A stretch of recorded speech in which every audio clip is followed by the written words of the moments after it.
고린도전서 13장 4절 이하 7절. 사랑은 오래 참고 사랑은 온유하며 시기하지 아니하며 사랑은 자랑하지 아니하며 교만하지 아니하며 무례 행하지 아니하며 자에게 유익을 구하지 아니하며 성내지 아니하며 악한 것을 생각하지 아니하며 불의를 기뻐하지 아니하며 진리와 함께 기뻐하고 모든 것을 참으며 모든 것을 믿으며 모든 것을 바라며 모든 것을 견디느니라. 이는 하나님의 말씀입니다. 하나님 감사합니다. 아멘. 사랑 플러스 네 번째 이야기를 함께 시작합니다. 막스 비어가 쓴 단편 소설 가운데 행복한 위선자라고 하는 재미난 제목의 글이 있습니다. 남자 주인공 헬은 난폭한 성격의 소유자였습니다. 또 얼굴도 아주 험상궂게 생겼습니다. 그러다 보니 대부분 동네 사람들이 그를 싫어합니다. 만나는 것을 꺼려합니다. 그러던 어느 날 헬은 미얼이라고 하는 아주 아리따운 여성을 만나게 됩니다. 첫눈에 반해버린 거지요. 결혼하고 싶어서 안달이 났습니다. 그래서 청혼을 했습니다. 그러나 보기 좋게 거절을 당합니다. 그러나 헬은 포기하지 않았습니다. 그는 미어리와 결혼하고 싶어서 고민하기 시작했습니다. 그리고는 한 가지 궁리를 합니다. 인자한 얼굴에 가면을 써야 되겠다. 그리고 헬은 가면을 쓰고서 다시금 새롭게 미어리에게 접근했습니다. 그리고는 최선을 다해서 좋은 면으로 미어리에게 대하였습니다. 그러고 난 뒤에 헬은 다시금 미어리에게 청혼을 했습니다. 미어리는 그 남자가 가면을 쓴 헬이라고 하는 것은 전혀 눈치채지를 못하고 그저 그의 인품이 훌륭하고 얼굴이 인자하고 또 친절한 그 모습에 반하여 청혼을 받아들이지요. 결혼합니다. 헬은 계속해서 가면을 쓰고 그리고는 최선을 다합니다. 친절하게 행합니다. 신실하게 그리고 성실하게 가정을 가꾸어 갑니다. 사랑하였기 때문에 행복하였고 또 그 행복을 빼앗기지 않기 위하여서 아내인 미어리에게 잘한 것 아니겠습니까? 그러던 어느 날 이 헬의 친구가 가정을 방문합니다. 자기 어릴 때부터 친구였으니까 그 헬의 과거를 비밀을 다 알고 있는 거죠. 그런데 가정에 와서 보니까 전혀 딴판인 것입니다. 예전에 그 난폭한 성격은 다 떠나고 험상궂은 얼굴 대신에 쓴 그 가면 아래 따뜻하게 대하고 친절하게 대하고 신실한 모습으로 대하는 그 모습이 너무 좋았던 겁니다. 그래서 내가 저 가면을 벗겨 주어서 더 행복하게 살아갈 수 있도록 해줘야 되겠다. 그리고서는 친구 헬의 얼굴에 그 가면을 벗겨버립니다. 헬이 얼마나 놀랐겠습니까? 그런데 헬보다도 더 놀란 사람이 있었습니다. 누구였을까요? 그의 아내 미얼이었을까요? 아니요, 그의 친구였습니다. 상상하였던 그 가면의 아래에 험상궂은 얼굴은 온데간데 없었습니다. 그 인자한 가면의 모습처럼 이미 친구 헬은 정말로 인자하고 따뜻한 모습의 얼굴로 변해 있었기 때문입니다. 헬은 자기 아내 미어리를 너무 사랑했기 때문에 그의 얼굴 모습이 실제로 사랑스럽게 변하여져 있었던 것입니다. 우리 믿음의 가족 여러분 생각해 보십시오. 이 행복한 위선자라고 하는 이 작품 속에 나오는 가면을 쓴 그러면서도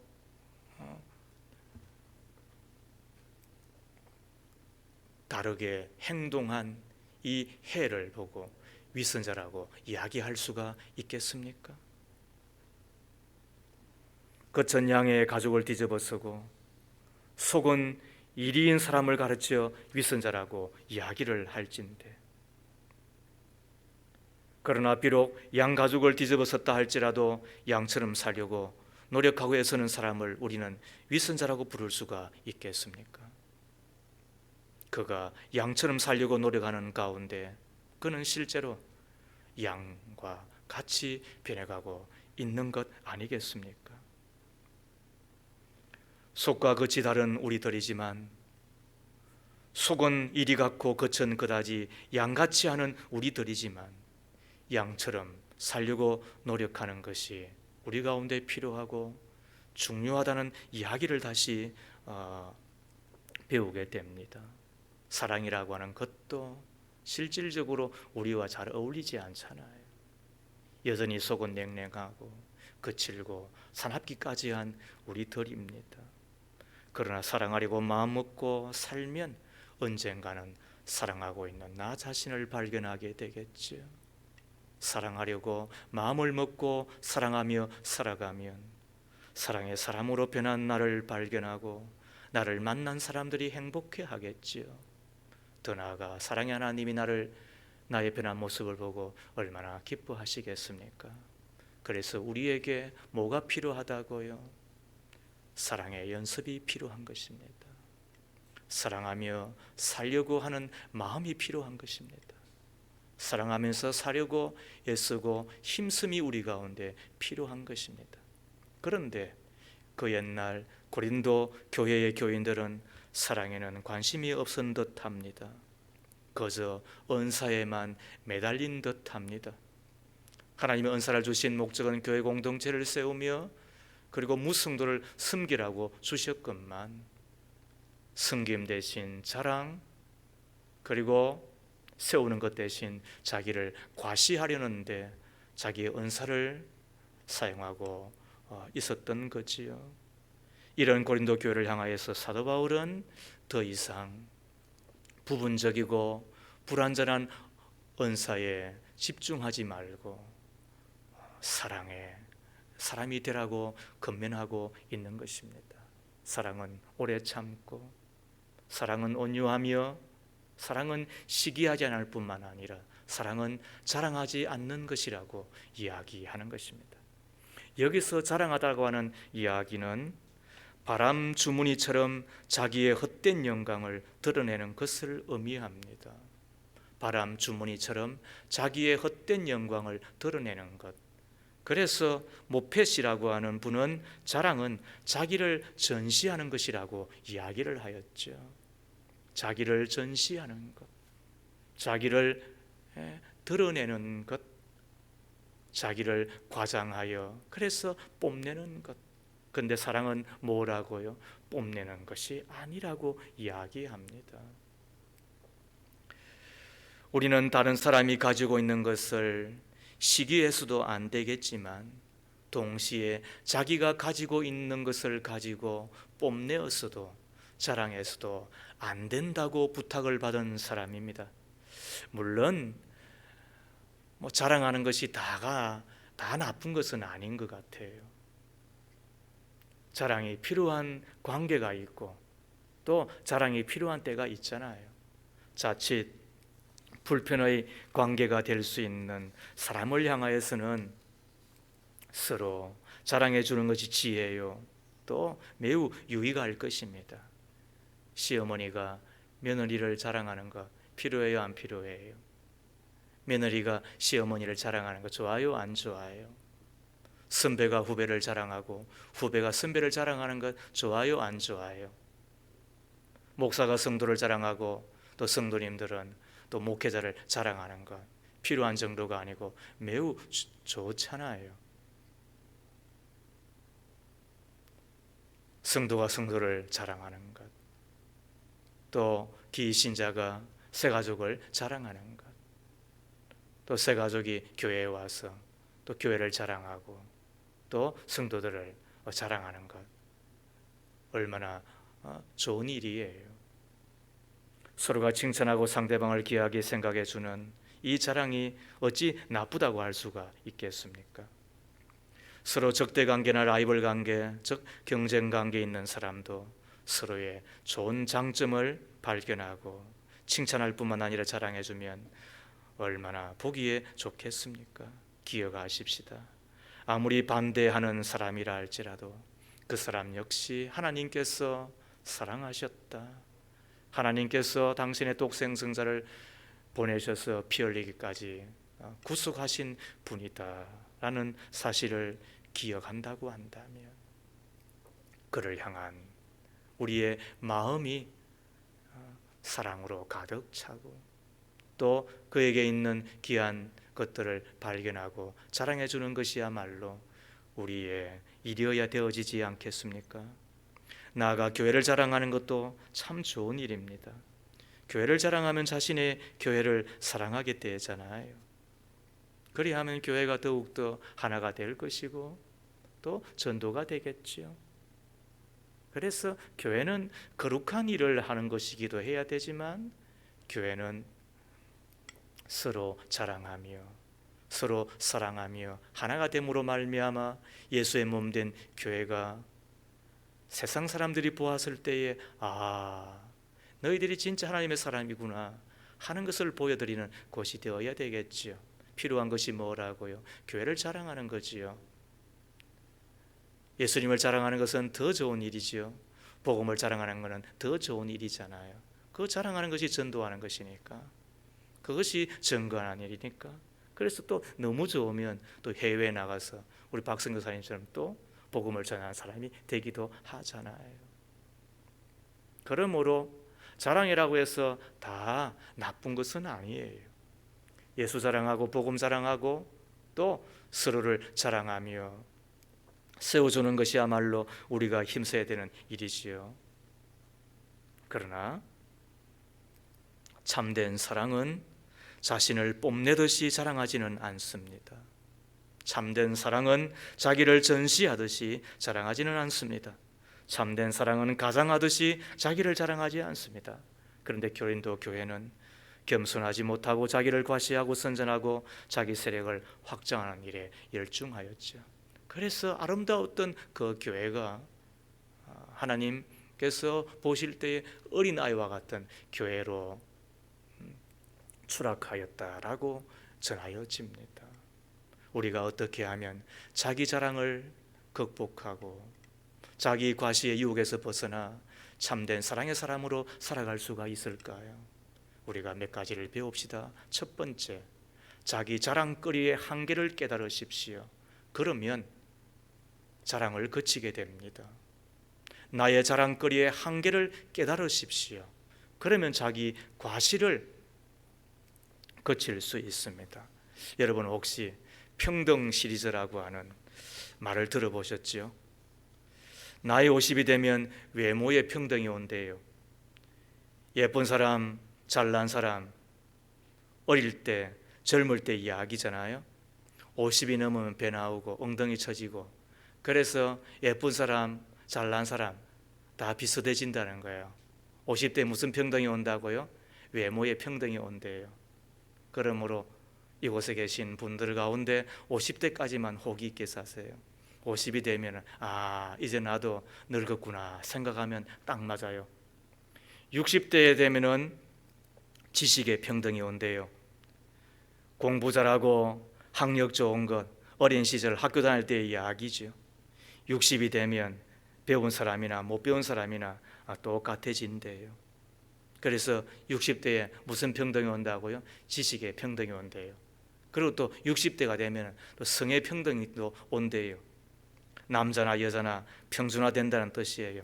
60이 되면 남자들은 순해집니다. 그래서 우리 김 장로님은 콩도 잘 안 먹는데 그 콩 먹으면 여성 호르몬이 많아져서 순해질까 봐. 여성들은 60이 되면 또 거칠어져요. 그래서 부부싸움 하면 져요. 60 되기 전에 싸울 만큼 싸우세요. 60이 되면 무슨 평등이 온다고요? 성의 평등이 오는 거예요. 뭐 남자나 용감했던 남자나 또 순화했던 여자나 다 비슷비슷해지고 많은 거예요. 70대가 되면 건강의 평등이 찾아온다고 그래요. 건강한 사람이나 건강하지 못한 사람이나 고만고만해집니다. 그만큼 늙어가기 마련이라는 것입니다. 80대가 되면 재물의 평등이 찾아온대요. 제대로 먹지도 못하는데 돈 많으면 못하겠어요? 가진 사람이나 못 가진 사람이나 별반 차이가 나지 않는다는 거예요. 그러다가 90대가 되면 생사의 평등이 찾아온대요.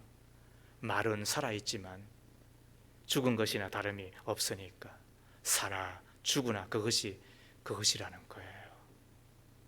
그러고 보면 내가 당시에는 그때는 자랑으로 삼았던 것들이 얼마 지나지 않아서 다 헛되고 헛되며 헛되고 헛되니 모든 것이 다 헛된 것이 되고 마는 듯합니다.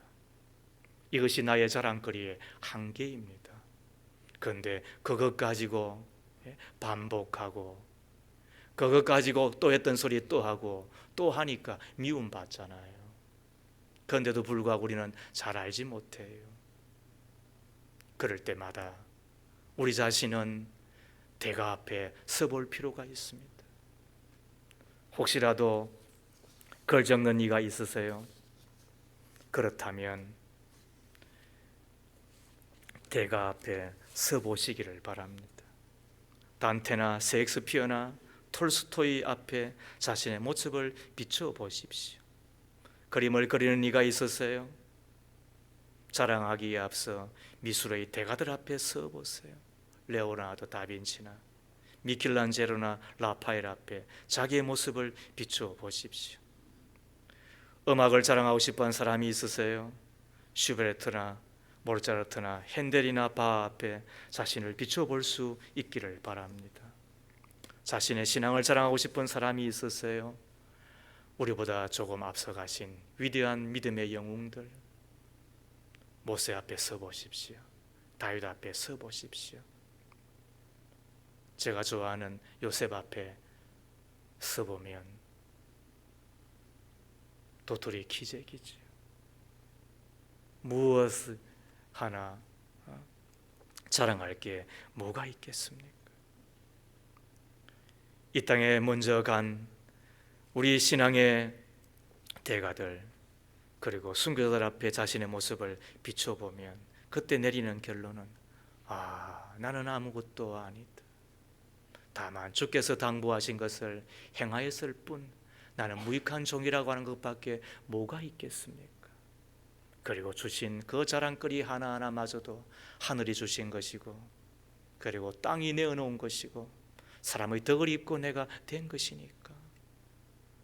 그러므로 자기 자랑거리의 한계를 깨닫고 대가 앞에 서면 내 자랑의 유혹에서 벗어나 자기를 가시하고 뽐내려고 하는 것에서 벗어나 말수를 줄이고 침묵하는 가운데 잠잠히 감사한 사람이 되지 않겠습니까?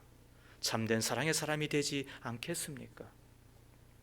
첫 번째, 자기 자랑의 유혹을 극복하려면 한계를 깨달으십시오. 그리고 대가 앞에 서 보십시오. 두 번째, 도리어 약한 것을 자랑하며 사십시오. 그러면 자랑을 그치게 됩니다. 캐나다 20대 총리를 지낸 장 그레티앙이라는 분의 이야기입니다. 시골 호박이라는 별명 얻을 만큼 소탈한 성격을 성품을 가졌는데, 그러나 본래 가난한 집안의 19형제 중에 18번째 아들로 태어났습니다. 안면 근육 마비로 한쪽 귀가 들리지 않았고 입이 비뚤어져 발음이 어눌한 신체적 장애마저 가졌습니다. 하지만 1993년 총리가 된 후에 3번이나 연임한 인물이 되었습니다. 장애 약점 때문에 정치 만화의 풍자 대상이 되기도 했으며 사소한 일을 가지고도 호기심을 자극하는 주목의 대상이 되기도 하였습니다. 그렇지만 그레티앙은 자신의 약한 것을 결코 부끄러워하지 않았답니다. 선거 유세를 다니며 이렇게 말합니다. 여러분, 저는 언어 장애를 가지고 있습니다. 그것 때문에 오랜 시간 고통을 당하기도 했습니다. 하지만 더 고통스러운 것은 언어 장애 때문에 저의 생각과 의지를 제대로 전달하지 못할까 봐 걱정입니다. 그러기 인내심을 가지고 제 말에 귀를 기울여 주십시오.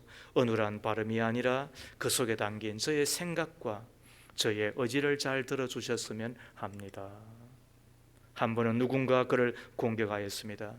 나라의 대표자인 총리가 되었을 때 당신의 은혜장애가 치명적인 약점이 되는 것은 아닙니까? 그때 그레트 양은 이렇게 대답하였습니다. 그렇습니다. 나는 말을 잘 못합니다.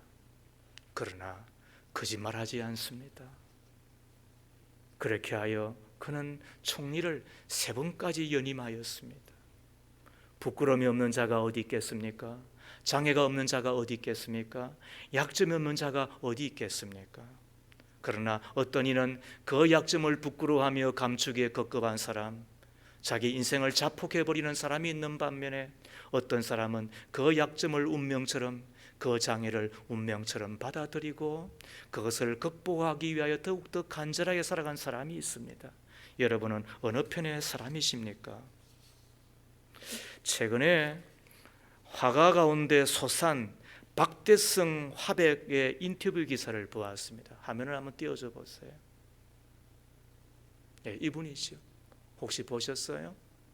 경주 솔거 박물관에 그림이 전시되어 있죠. 그런데 저 전시된 그림 39cm 폭에 약 19.9m, 약 20m의 이 대작을 관람객으로 왔던 한 가족의 아이가 저렇게 미끄럼 타듯이 저렇게 왔다 갔다 해버린 거예요. 얼마나 놀랬겠습니까? 화가가 한편으로는 얼마나 속으로 화도 났겠습니까? 그래서 배상을 해야 되지 않겠습니까? 라고 박물관장에서 이야기를 하였더니 그냥 내버려 두세요. 그 부모가 얼마나 난처하겠습니까? 뿐만 아니라 아이를 얼마나 원망하겠습니까? 아이들이 얼마나 위축되겠습니까? 이렇게 이야기했다는 거예요. 참 세상에 저런 넓은 마음의 사람도 있는가 봐요. 그러면서 하는 이야기가 이것 때문에 제 그림이 그리고 제가 널리 알려졌으니까 그것으로 충분합니다. 이런 이야기를 했다는 거예요. 쉬운 이야기는 아니에요. 아무튼 그런 분이 있는 거예요. 그런데 이분이 5살 될 때 어릴 때 사고로 자기의 한 팔을 잃어버렸습니다. 이 마디 알로가 잘려져 버렸습니다. 장애가 된 것입니다. 그림만 띄워져 보세요. 그래서 그림을 그리고 있는데 이 왼쪽 손이 저렇게 어족을 하고 있는 거예요.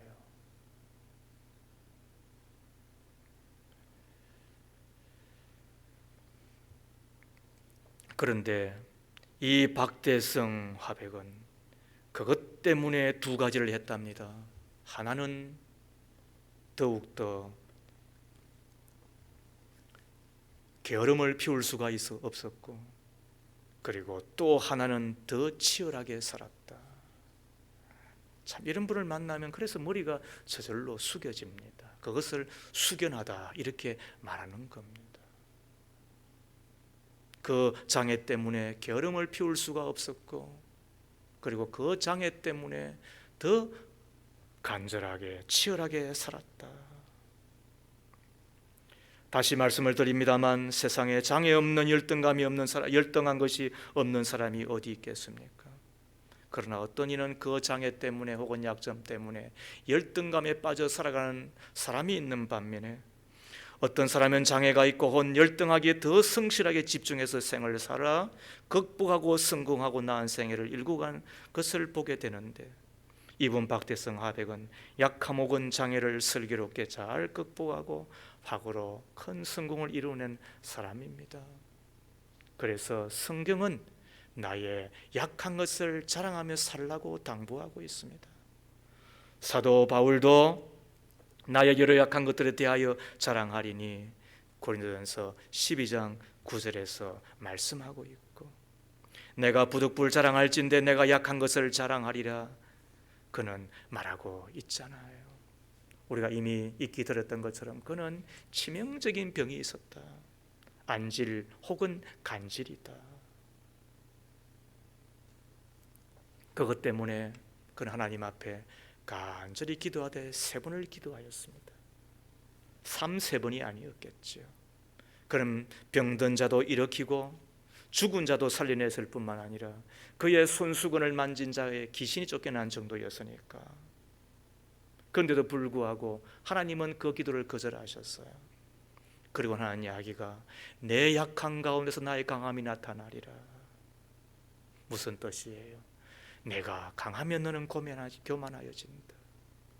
너가 강하면, 너가 부하면 나를 의지하지 않을 거다.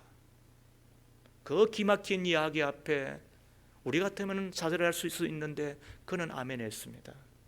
그리고 평생 그 약함을 보듬어 안고 그것 때문에 더 간절하게 하나님 앞에 기도하고 겸손하게 살아 위대한 대사도의 삶을 이루어냈다고 한다면, 여러분, 우리가 어떻게 하며 살아야 됩니까? 나의 자랑거리를 가지고 그걸 가지고 자랑하며 사는 자가 아니라 그 시간에 나의 약점을 자랑하며 나의 약한 점 가운데 주께서 일하셨던 것을 우리가 기억하며 간증하며 살아가야 되는 자가 아니겠습니까? 찬송이 하나 있습니다. 약한 나로 강하게, 가난한 날 부하게, 눈먼 날 볼 수 있게 주 내게 행하셨네. 한번 같이 한번 불러볼까요? 약한 나로 강하게, 가난한 날 부하게, 눈먼 날 볼 수 있게 주 내게 하셨네. 호산나 호산나 죽임 당한 어린 양, 호산나 호산나 예수 다시 여러분, 그렇습니다. 예수가 다시 사셨습니다. 그분이 사셨기 때문에 우리에게 소망일 뿐만 아니라 우리에게 희망이 되며 다시 사신 예수이기 때문에, 살리신 예수, 그분의 아버지 하나님이 나의 믿음의 주이시기 때문에 우리 약함이 강하게 될 것입니다. 가난함이 부하게 될 것입니다. 눈먼 내가 볼 수 있게 될 것입니다. 그러므로 우리의 약함을 도리어 자랑하며 살아가는 저희와 여러분 되기를 주의 이름으로 축복합니다. 3번째로, 참사랑의 모습을 깊이 묵상하며 사십시오. 그러면 자랑을 그치게 됩니다. 참사랑은 자랑하지 않습니다. 하나님 우리를 사랑하시되 잠잠히 사랑하셨습니다. 하나님 우리를 사랑하시지만 떠들거나 자랑하거나 말 많이 하지 않으셨습니다. 일찍 이것을 깨달았던 스바냐는 너희 하나님 여호와가 너희 가운데 계시니 그는 구원을 베푸실 전능자시라. 그가 너로 인하여 기쁨을 이기지 못하여 하시며 너를 잠잠히 사랑하시며 너로 인하여 즐거이 부르며 기뻐하시리라. 하나님 우리를 사랑하시되 잠잠히 사랑하신대. 왜? 그게 참 사랑이니까. 그래서 내가 너를 사랑했다고 한마디 하셨지만 나머지는 다 침묵하셨어요. 내가 너를 용서했다고 이야기하시지만 그러나 소문내지 않으셨어요. 다 잠잠하셨어요. 왜? 참사랑은 그렇게 하는 거니까. 우리 예수님도 생각해 보세요. 그분만큼 자랑거리가 많이 있을까요? 그분만큼 많은 기적을 행하셨어요. 그럼에도 불구하고 예수님은 한 번도 자랑하지 않으셨어요. 자신에게 영광을 돌리지 않으셨어요.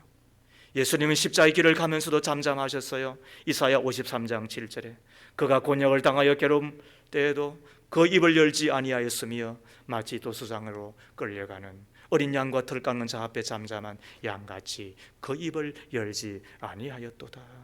참사랑은 떠들거나 자랑하거나 과장하지 않는 것이니까, 자기의 수고를 드러내지 않는 것이니까. 그래서 그분 그 길을 걸어가셨다고요. 우리의 부모님도 자신의 수고를 자랑하지 않잖아요. 나 실제 괴로움 다 잊으시고 기르실 제 밤낮으로 애쓰는 마음, 진자리 마른 자리 가라니시고 손발이 다 닿도록 고생하시네. 하늘 아래 그 무엇이 높다 하리요 부모님의 은혜는 한이 없어라. 그만큼 우리를 먹이시고 입히시고 자식 잘 되라고 바라는 그 마음, 이 세상에 어디 있겠어요? 그럼에도 불구하고 자랑합니까? 물론 손자 자랑은 조금 합디다만 돈 내고 하니까 그래도 자식 자랑 그렇게 떠들고 안 하잖아요. 남편도 아내를 위하여, 아내도 남편을 위하여 가진 수고, 가족을 위하여 가진 고생 다 하잖아요. 그러나 참된 사랑은 잠잠히 하는 것이니까 말하지 않는 거예요. 알아주면 좋고, 그러나 몰라도 어떻게 하겠어요? 저들이 결혼하고 자식 낳아서 애 기르면 그때 알겠지 뭐. 그리고는 지 새끼 하나하나 잘 키우며 살면 그것으로 다 되는 거지 뭐. 뭘 바라며, 뭘 떠들며, 뭘 뽐내며 살겠어요? 참된 사랑은 자랑하지 않는 것이니까. 그러나 사단은 자기를 뽐내며 자랑하며 말이 많다고 이야기하잖아요. 사단은 본래 천사였습니다. 천사장이었습니다. 음악을 맡은 루시퍼였습니다. 그럼에도 불구하고 그가 하나님처럼 되리라 교만하였을 때 하나님으로부터 쫓김을 받고 그가 가변하여 악령이 되고 악한 자가 되고 사단이 되었잖아요. 그는 말이 많아요. 그리고는 끊임없이 거짓말해요. 끊임없이 우리를 유혹한다고요. 예수님께서 금식하고 있을 때도 오셔서 돌로 떡 만들어 먹어라, 높은 데서 뛰어내리라, 그리고는 내 앞에 절하여 경배하면 내가 천하만국을 다 주리라라고 이야기하잖아요. 그때 우리 예수님은 한마디 하셨어요. 사단아 물러가라, 하나님만 경배하라. 그분은 말 많이 하지 않으셨어요. 하나님과 동등됨을 취할 것으로 여기지 아니하시고 그는 우리와 함께 사람의 모양을 취하시고 묵묵히 그 길을 걸어가셨죠. 왜? 사랑은 그렇게 하는 것이니까 말이죠.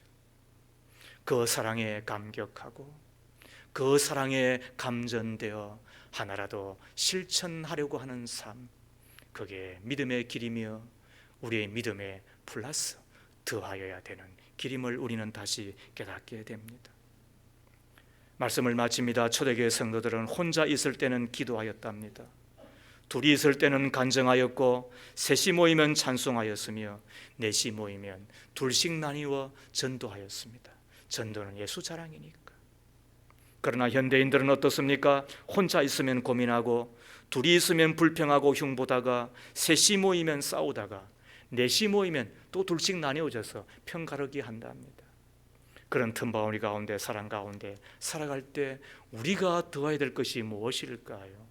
믿음만으로 안 되고 소망 위에 사랑의 수고를 더해야 될 것인데 그 사랑, 참된 사랑은 자랑하지 않는 것이니까. 대신에 나의 약점을 자랑하고 간증하며 복음 자랑하고 예수 자랑하고 교회를 자랑하다가 진짜 모든 이들로부터 자랑거리가 되는 저 여러분 다 되어지기를 주의 이름으로 축복합니다. 하나님 아버지, 진리의 말씀을 듣는 가운데 저희 속에 사랑 없음을 깨닫습니다. 헛된 자랑에 목말라 했고 약한 것을 부끄러워할 줄만 알았지 약한 것을 통하여 일하시는 하나님을 잊어버리고 다른 사람의 약점과 나와 다른 것에 비난하기에 바빴던 저희들입니다. 용서해 주시기를 비옵니다. 하나님의 잠잠하셨던 사랑, 예수님의 전혀 자랑하지 않으셨던 사랑에 감격하고 감전되어 하나라도 사랑을 실천하며 사랑의 반사체로 살아가는 저희가 되게 해 주시옵기를 비나이다. 사랑의 성품이 우리의 성품이 되는 그날까지 하나라도 연습하며 훈련하며 실천하며 사랑의 하나님의 사람으로 살아가기를 힘쓰는 믿음의 종들이 다 되도록 성령님 우리를 도우시고 그리고 주님의 사랑에 사람으로 살아가기를 더욱 힘쓰는 우리 모두가 다 되게 하옵소서. 예수님 이름으로 기도합니다. 아멘. 함께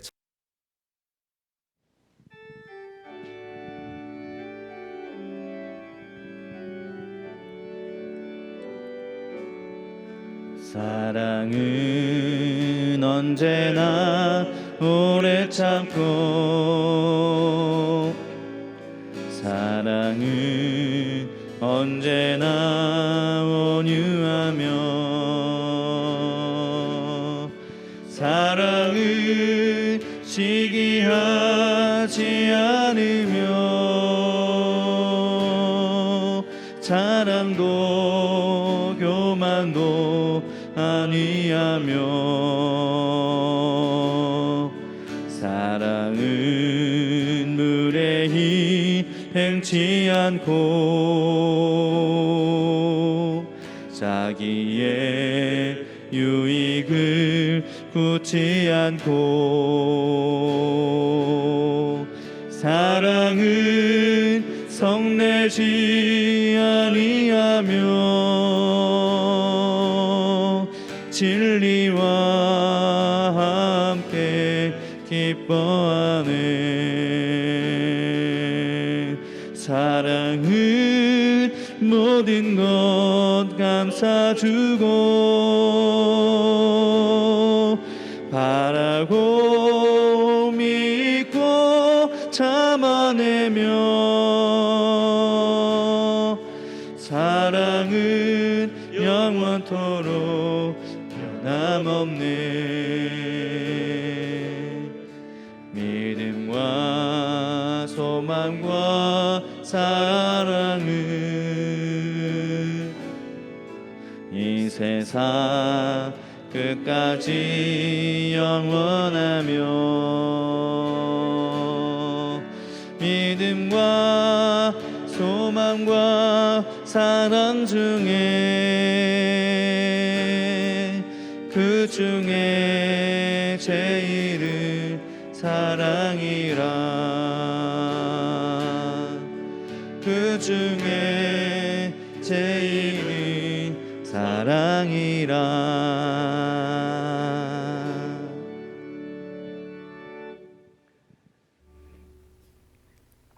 하나님, 우리를 사랑해 주심을 감사합니다. 우리 안에 그 사랑하는 마음을 주셔서 우리 자신도 행복하며 우리의 가정도 사랑하는 믿음의 명문가 세우고 우리의 교회도 사랑이 충만한 하나님께서 기뻐하시는 그 교회 만들어내고 내가 머문 곳에 사랑의 반사체로 살아 내 나라 내 조국도 하나님께서 함께 하시는 임마누엘의 국가로 만들어내고 온 열방 가운데도 주의 복음이 증거되며 주 예수의 오심을 기다리는 곳이 되기를 바라는 사랑하는 사람 되게 해주심을 감사합니다. 하나님의 그 사랑에 일평생 감격하며 살게 하소서. 그 사랑에 감전되어 하나님 주신 그 은혜의 빚진 자의 삶을 살아가기를 한순간도 잊지 아니하고 심는 일에 힘쓰다가 심은 것을 거두며 하나님께서 더 선한 일에 착한 일에 열심하는 친백성 되게 해주시려고 많이 주실 때에 아멘 아운으로 받아 또다시 섬김에 대접하며 축복하며 사랑하며 살아가는 우리 모두가 다 될 줄로 믿습니다. 교회를 사랑하며 그리고 엄밀한 곳에서 즐거이 드리고 봉사하고 섬기는 이들을 축복하시옵소서. 영혼이 잘된 가지 범사가 잘되고 강건하옵기를 비나이다. 우리 안 연약함 그것 때문에 병상에 있고 혹은 자리에서 주님의 손을 내밀고 주여 나를 고쳐달라고 하올 때 주님 그냥 지나가지 마옵시고 병든 자 약국 병원 의사에만 맡기지 마시고 그의 여호와를 경외함을 보시고 주께서 치유광선을 비추셔서 요한가에 나온 송아지같이 뛰게 해 주실 줄로 믿나이다. 하나님 아버지 우리 연약함을 아시오니 코로나19를 주여 그치게 하옵소서. 백신 혹은 치료제가 속히 퍼지고 그리고 우리 가운데 전하여져서 우리가 병을 모르고 일상으로 돌아가 살아갈 수 있도록 주께서 도우시기를 온 세상을 도우시기를 비나이다. 하나님을 사랑하는 자가 주님 앞에 예배하여 사오니 하나님 우리 예배 가운데 이정하시고 그리고 일평생 주의를 중심으로 하나님 교회를 중심으로 말씀과 교회를 하나님을 중심으로 살아가는 이들을 주께서 중심으로 만나 주시고 그리고 높이 드시옵소서. 사랑하는 우리 박성 교사님, 하나님께서 또 선교지로 돌아가오니 건강하게 하시고 가정을 지키시고 선교사역 가운데 아름다운 열매가 맺힐 수 있도록 성령의 능력을 더하시고 사랑하는 또 두 딸이 학업을 계속할 때도 꼭 함께 하옵소서. 예수님 이름으로 축복하며 기도하옵나이다. 아멘.